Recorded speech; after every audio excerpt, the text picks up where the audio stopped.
Hi everyone, I hope all is well. Before you take this Unit 4 test, just want to let you know that Coach Wages and I sat down and typed up the answers to the Unit 4 study guide.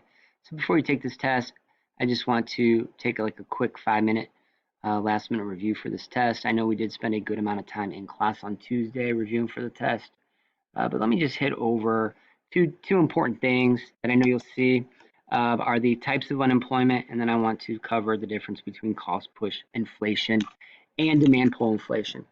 So if we look at number 4, when we're talking about unemployment, remember the unemployment rate is determined by, let me back up here. To be considered part of the unemployment rate, okay, you have to actively be looking for a job and not have a job. So now let's look at the 4 types of unemployment. The first one is frictional unemployment. Frictional unemployment will always exist. This is when people are in between jobs. For example, somebody quits their job and is searching for another one, or somebody is fired from their job and is searching for another job, or that college graduate that is entering the workforce and is looking for their first job. Those are all examples of frictional unemployment. The second type of unemployment is structural unemployment. Structural unemployment is the worst type of unemployment because this is unemployment caused by a fundamental change in the economy that reduces the demand for some workers. All right, when NAFTA was signed in 1994 under Bill Clinton's presidency, thousands of manufacturing jobs were lost in the United States. That the demand for manufacturing jobs was obviously reduced due to NAFTA, or technology replacing someone's job is another example of structural unemployment. The third type of unemployment is cyclical unemployment. Cyclical unemployment is caused by a downturn in the economy. So more people being laid off during that contraction phase of the business cycle, or more people, again, being laid off during a recession, or more people being laid off during a business slump. The fourth type of unemployment is seasonal unemployment. Seasonal unemployment is unemployment caused by annual changes in the weather or seasons or other conditions that prevail at certain times of the year.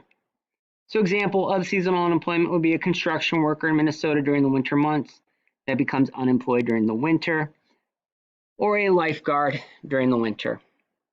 All right. Lastly, let's look at the difference between cost push inflation and demand pull inflation. Okay, cost push inflation is an increase in the price of goods and services due to business costs going up. And when we looked at aggregate supply and aggregate demand, we said that when the aggregate supply curve shifts to the left, it causes the price level of goods and services to go up. All right, so how do we illustrate cost push inflation? Well, cost push inflation is illustrated when the aggregate supply curve shifts to the left. So let's give letter B for number 5, give examples of events that would cause cost push inflation. So all these things would cause a business owner's cost to go up. If there's an increase in the price of oil, or if there's an increase in the price of wages, if businesses have to pay their workers higher wages, for instance, if the minimum wage increased and businesses had to pay a higher minimum wage, or if there was an increase in the cost of raw materials, all those things would shift the aggregate supply curve to the left, and those are all events that would cause cost push inflation. And let's see here. Number 6, what is demand pull inflation? Demand pull inflation, put simply, is when the aggregate demand curve shifts to the right, which causes the prices of goods and services to go up.